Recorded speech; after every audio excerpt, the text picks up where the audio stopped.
A startling trend to pay close attention to with domestic violence homicides in our state.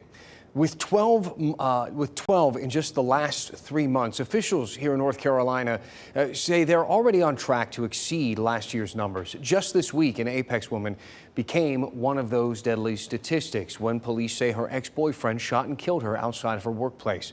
WRL's Chelsea Donovan gives us a closer look now at the numbers and the resources available for survivors. On Monday, 30-year-old Felicia Barbie Battle, a mother of two, was gunned down outside of her Apex workplace. Yesterday, her ex-boyfriend, Tavon Leach, appeared in this courthouse charged with first-degree murder, a murder authorities say is domestic violence related. Mr. Leach, you are here on a first appearance. You have a right to remain silent. 30-year-old Tevin Leach sways back and forth before a judge after fleeing this murder scene outside of Molly Maids in Apex on Monday morning. You have been charged with first-degree murder. After Leach's appearance, a heated exchange occurred between Leach and the victim's relatives in the courtroom.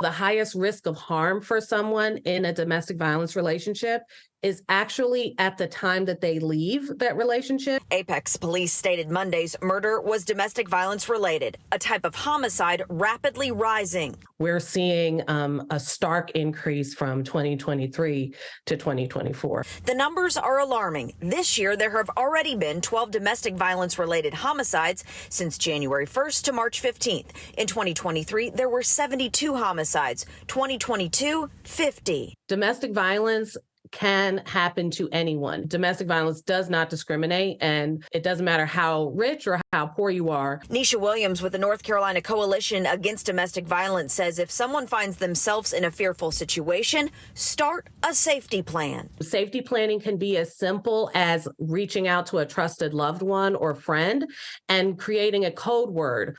Also, contact the hotline for assistance or for an emergency shelter. We are aware that not every survivor wants to call law enforcement. And so what we want, though, is to have folks have a variety of choices in resources that they can be able to contact. Also, if you feel like you're suffering from emotional or physical abuse, you can come down to the nearest civil courthouse and file what's called a 50B, a domestic violence protective order. Chelsea Donovan, WRL News, Raleigh.